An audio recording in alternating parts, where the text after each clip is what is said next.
नमस्कार। ये है कहानियों का संसार किस्सा कहानी। किस्सा कहानी में मैं फिर से हाजिर हूँ, भारती कुमारी। आप सबके लिए लेकर आई हूँ बांग्ला भाषा के प्रसिद्ध साहित्यकार शरत चंद्र चट्टोपाध्याय का लिखा हुआ उपन्यास परिणीता का 9वां भाग। 8वें भाग में आपने सुना कि गिरीन्द्र और गुरुचरण की रोज शाम को बैठक होने लगी थी। एक दिन गुरुचरण जब बहुत उदास होते हैं तो गिरीन्द्र उनसे उनकी उदासी का कारण पूछता है और भावनाओं में बहकर गुरुचरण अपनी सारी बातें बता देते हैं कि उनका घर नवीन चंद्र जी के यहाँ गिरवी रखा हुआ है और उस दिन नवीन चंद्र जी ने उन्हें पैसों को लेकर तगादा किया हुआ था, इसलिए उनका मूड खराब था, चेहरा उतरा हुआ था। तो इस बात पर गिरीन्द्र संकोच करते करते उनसे कहता है कि जो भी नवीन बाबू का कर्ज है वो आप चुका दीजिए, पैसे मैं आपको दे रहा हूँ और बाद में आप मुझे आराम से पैसे चुका दीजिएगा, मेरा पैसा चुका दीजिएगा और आपका घर बच जाएगा। इस तरह से ये सब बातचीत जब गिरीन्द्र और गुरुचरण के बीच में होती है तभी वहाँ ललिता भी बैठी हुई होती है। ये सब बातें ललिता सुनती है और उसका मन गिरीन्द्र के प्रति कृतज्ञता से भर उठता है। और फिर ललिता शेखर से मिलती है, जो शेखर से 8-10 दिनों से उसका अबोलापन चल रहा था। उससे जब मिलती है तो वो बहुत ज़्यादा भावुक हो जाती है और वो फूट फूट कर रोने लगती है शेखर से मिलकर। अब आगे नवीन चंद्र महाशय ने कर्ज की रकम और ब्याज के पूरे पैसे गिनने के बाद मकान का रहननामा गुरुचरण बाबू को वापस लौटाते हुए कहा, आखिर बताओ तो ये रुपये तुम्हें दिए किसने? गुरुचरण बाबू ने हाथ जोड़कर बहुत विनम्रता के साथ कहा, ये ना पूछिए दादा, उस देवता तुल्य पुरुष ने मना कर दिया है कि उनका नाम प्रकट ना किया जाए। रुपये वापस लौटाने से नवीन चंद्र को बिल्कुल खुशी नहीं हुई थी। उनके सारे सपने जो चूर चूर हो गए थे, वो तो गुरुचरण का मकान हड़प कर वहां शेखर के लिए मकान बनवाने का नक्शा तैयार करवा चुके थे। इसीलिए नवीन चंद्र व्यंग्य के साथ बोले, देवता तुल्य क्यों, वो तो देवता ही होंगे जिन्होंने तुम्हें पैसा भी दिया और नाम बताने से भी मना कर दिया। दुष्ट तो मैं ही हुआ जिसने तुमसे रुपयों का तकादा किया। गुरुचरण संकोच से मानो जमीन में गड़ गए। दांतों से जीभ काटते हुए बोले, राम राम दादा, आप ऐसा क्यों कह रहे हैं? उस आड़े वक्त में आपने रुपया देकर मुझ पर जो एहसान किया था, क्या मैं जीवन में उसे कभी भूल सकता हूँ? मैंने तो आपके रुपए चुकाए हैं, आपकी कृपा का ऋण तो अभी तक मुझ पर है। नवीन चंद्र अनुभवी व्यक्ति थे, उन्होंने दुनिया देख रखी थी, वरना गुड़ बेचकर कोई लखपति होता है। हंसकर बोले, चलो मान ली तुम्हारी बात, अब ये तो बताओ कितने प्रतिशत ब्याज पर गिरवी रखा है अपना मकान? गुरुचरण ने कहा, ब्याज के बारे में तो कोई बात नहीं हुई दादा, और फिर मैंने मकान गिरवी कहाँ रखा है? नवीन चंद्र को अपने कानों पर विश्वास नहीं हुआ। बोले, फिर से कहना, बिना मकान गिरवी रखे रुपये ले लिए तुमने? हाँ दादा, ऐसा ही समझिए। गुरुचरण के हाथ अभी तक जुड़े हुए थे। बहुत ही अच्छा लड़का है वो, उसके मन में दया है, ईश्वर का वास है। नवीन चंद्र ने उत्सुकता से पूछा, कौन लड़का है वो? गुरुचरण ने कोई जवाब नहीं दिया। उन्हें लगा जितना उचित था उतना उन्होंने बतला दिया है। नवीन चंद्र भी गुरुचरण के मन की बात ताड़ गए। मुस्कुराकर बोले, कोई बात नहीं, अगर उनकी तरफ से बताने की मनाही है तो बतलाने की कोई जरूरत नहीं है। लेकिन तुम्हें सावधान किए देता हूं गुरुचरण, तुम सीधे आदमी हो। ये जो देवता तुल्य होते हैं ना, ये कई बार इसी तरह लोगों को अपने जाल में फंसा लेते हैं। गुरुचरण ने इस बात का कोई भी जवाब नहीं दिया। दोनों हाथ जोड़कर नवीन चंद्र को प्रणाम किया और रहननामा हाथ में लेकर अपने घर लौट आए। भुवनेश्वरी हर साल की तरह इन दिनों वायु परिवर्तन के लिए जाती है। इस साल भी उन्हें जाना है। उन्हें अजीर्ण रोग है, उतना भी ज्यादा नहीं जितना नवीन चंद्र ने रुपये का तकादा करते हुए गुरुचरण को बताया था। इस वायु परिवर्तन से उन्हें लाभ भी होता है, इसलिए हमेशा की तरह उनके बाहर जाने की तैयारियां शुरू हो गई। शेखर उनके साथ जाने वाला था। सुबह के समय शेखर अपने सूटकेस में सामान लगा रहा था कि अन्ना काली कमरे में आई और बोली, शेखर दा, तुम लोग कल जा रहे हो ना?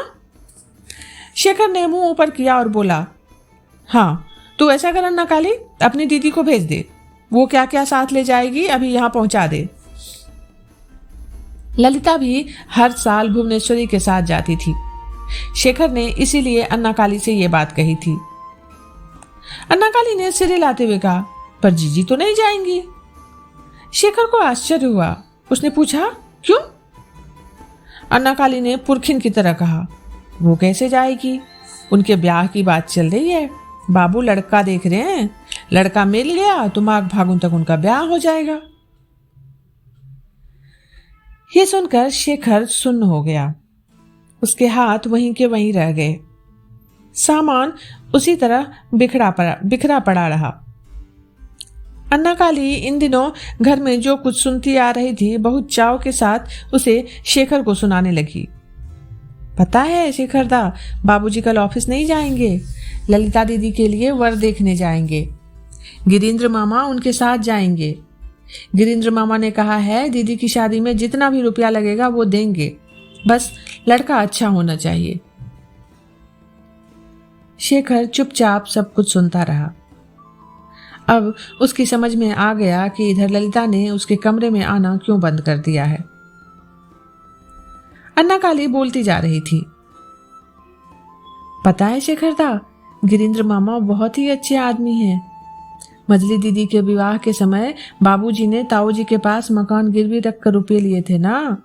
वो ताऊजी ने बाबूजी से मांगे थे और कहा था कि रुपये नहीं दोगे तो मकान से निकाल देंगे। तब हम कहाँ जाते शेखर दा? गिरीन्द्र मामा को जैसे ही ये पता चला ना तो उन्होंने बाबूजी को पैसे दे दिए। बाबूजी ने ताऊजी को पैसे लौटा दिए। अब हमें हमारे घर से कोई नहीं निकाल सकता। क्यों, ठीक है ना शेखर दा?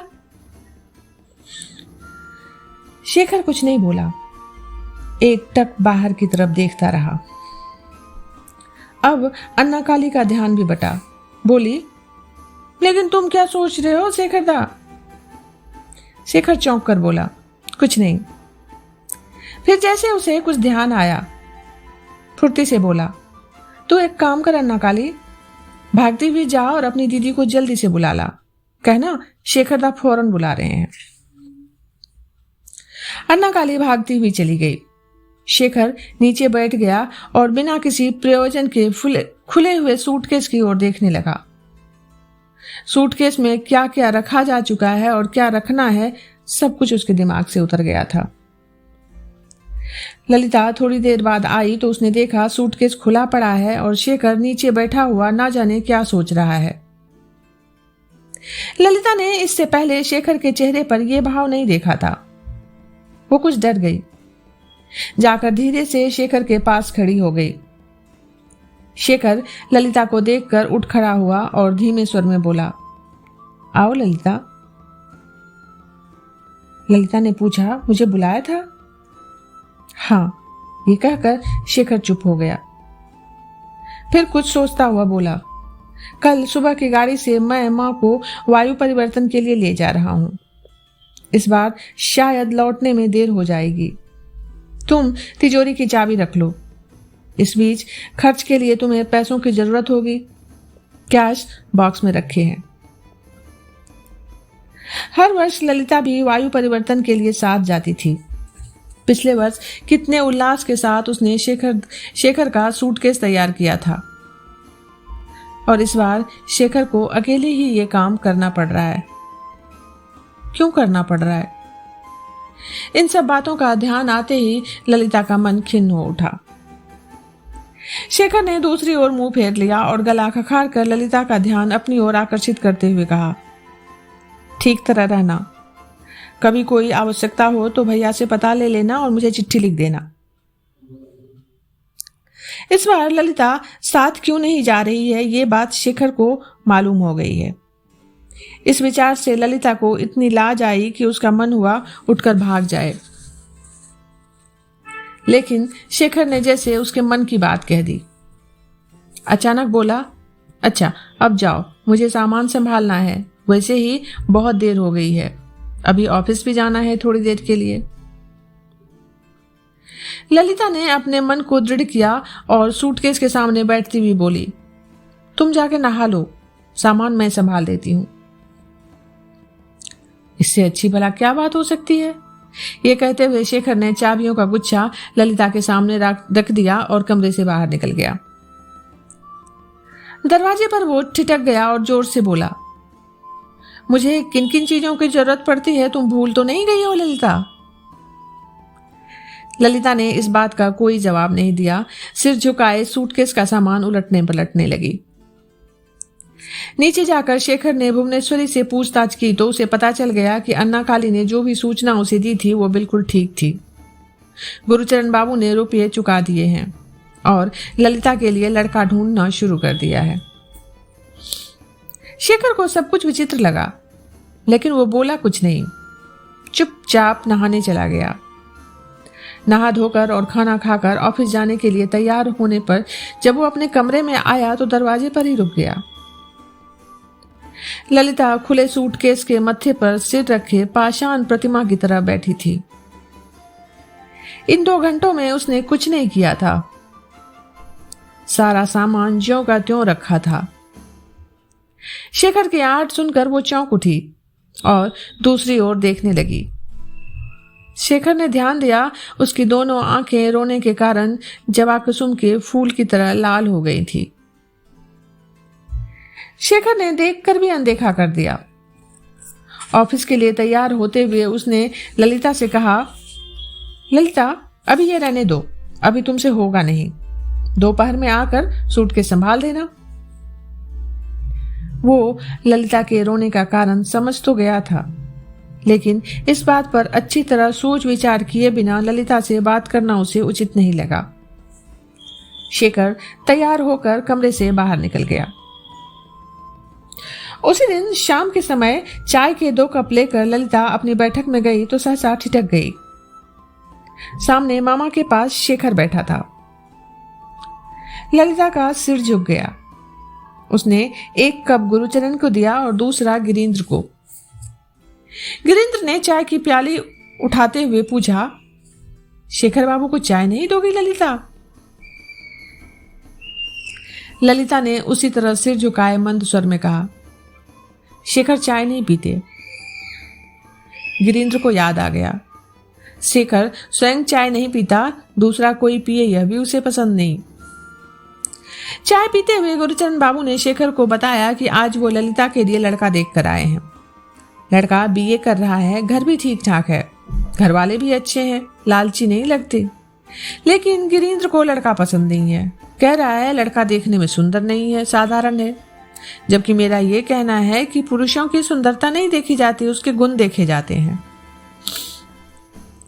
शेखर का गिरीन्द्र से अभी तक रस्मी परिचय ही था। गिरीन्द्र की ओर मुड़कर उसने हंसते हुए कहा, गिरीन्द्र बाबू को लड़का पसंद क्यों नहीं आया? लड़का शिक्षित है, अच्छा घर है, यही सब गुण होते हैं सुपात्र के।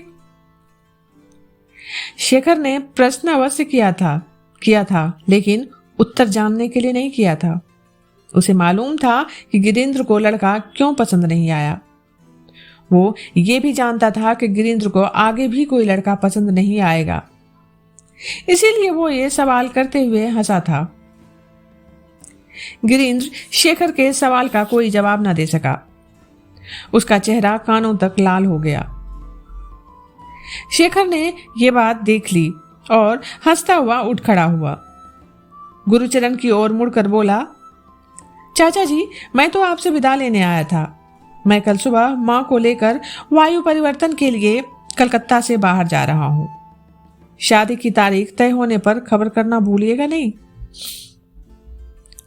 गुरुचरण भी उठ खड़े हुए। शेखर के नजदीक आते हुए बोले, ऐसा क्यों कहते हो बेटा? हमारे तो जो कुछ भी हो तुम ही हो। फिर ललिता की माँ की गैर मौजूदगी में ललिता की शादी कैसे हो सकती है? वो लौट आएंगी तभी तो ये शुभ कार्य संपन्न होगा। क्यों ललिता? उन्होंने पीछे मुड़कर देखा तो पाया कि ललिता वहां नहीं है। हंसते हुए बोले, अरे ये कब भाग गई उठकर? शेखर भी हंसा, बोला, हाँ, बात शुरू होते ही वो अंदर चली गई थी। गुरुचरण बाबू गंभीर हो गए। बोले, अंदर तो भागेगी ही, अब बड़ी हो गई है, सब कुछ समझती जा रही है। वो एक लंबी सांस भरकर बहुत स्नेह से बोले, ललिता सचमुच रूप और गुण की देवी है। ऐसी लड़की बड़े भाग्य से ही मिलती है शेखर। मन ही मन उन्हें नमस्कार कर शेखर लौट आया। परिणीता का ये एपिसोड यहीं तक। अभी आप सुन रहे थे भारती कुमारी की आवाज में शरद चंद्र चट्टोपाध्याय का लिखा हुआ उपन्यास परिणीता का 9वां भाग। जल्दी ही मिलती हूँ अगले भाग के साथ। तब तक आप सब जुड़े रहिए किस्सा कहानी से।